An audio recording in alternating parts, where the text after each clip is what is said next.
Most times I envied my friends. I never could understand why my house wasn't that way, why my dad wasn't like the other dads, and why we couldn't sit down to nice family dinners and talk about our day, laugh about silly stuff, things Mom and I did when he wasn't home. My mom just cried every time I asked why she stayed, so I finally gave up on asking. I gave up on a lot. Instead, I sat alone in the park, swinging on the rusted old swing set with its peeling red paint, dragging my feet in the sand, and ignoring the grumblings of my empty stomach. I knew I wouldn't get to eat any time soon.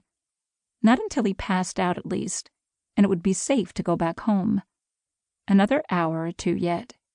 Mom would keep my dinner warm in the oven until I could come home without waking him up. We had it down to a routine now. All I had to do was wait for the sun to go down. Across the park, the pigeons suddenly took off in flight with a ruckus of panicked whistling and fluttering wings. I raised my eyes from the ground, wondering what had riled them. I was surprised to see darkness staining the earlier clear blue sky. My first thought was that a storm headed our way. Great. Just what I needed. To get soaking wet before I could go back home. But then I realized what was moving towards me at a rapid pace wasn't clouds at all, but a mist of sorts. A gray avalanche of fog rolled in and covered the houses and streets with an eerie ghost-like quality. It wasn't smoke, since there was no smell, but the mist was just as heavy as the thick smoke that spewed from the smokestacks of the power plant on the other side of town. It moved fast, swallowing up everything in its path. The lushness of the park disappeared as the crawling tendrils enveloped me and turned my world opaque. The soft wisps swirled about me, darting this way and that, almost as if they were studying me. I remember being enthralled by this ghostly dance, wondering what on earth it could possibly be. It was almost hypnotizing. Glittering crystals floated in and out of the mist, as if they had a life force of their own. It was only much later that I would learn they actually did. A clump of crystals danced in front of my face like swirling snowflakes, and I reached out and tried to catch them on my fingertips. I laughed as my touch triggered them to break apart and scatter, changing formation. Then, without warning, they converged and swarmed me, covering my mouth and nose like a wet cloth. With every breath, I could feel them going down my throat, and I panicked. Wrapping my hands around my throat, I coughed and spat and tried desperately to get rid of the blockage. I couldn't suck in any oxygen. I fell out of the swing and onto my knees, my vision fuzzy around the edges.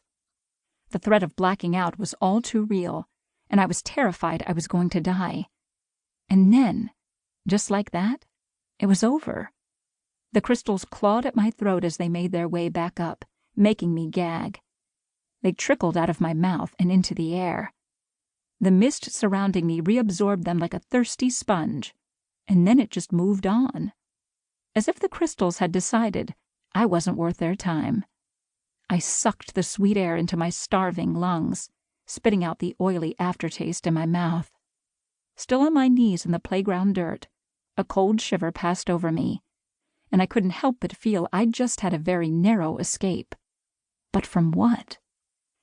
I watched as the wet mist slithered away from the park, the ominous gloom now moving to the other side of town. It didn't look like a harmless cloud anymore. The way it moved, slinking over the roads and houses, it appeared to be filled with malicious intent. What the hell was that? Suddenly, remembering old Hef, I scanned the park looking for him. I needed to see if he'd been attacked the same as me, because even as young as I was, I knew what happened had been an out-and-out attack on my being. I found him lying on the ground under his bench, unmoving. I wanted to go to him and see if he was okay. I tried standing, but my wobbly legs had other plans. They refused to support my weight, and I fell back into the dirt. I stared after the mist with frightened eyes, praying silently to God that it wouldn't change direction and return. I don't know how long I stayed crouched in the dirt,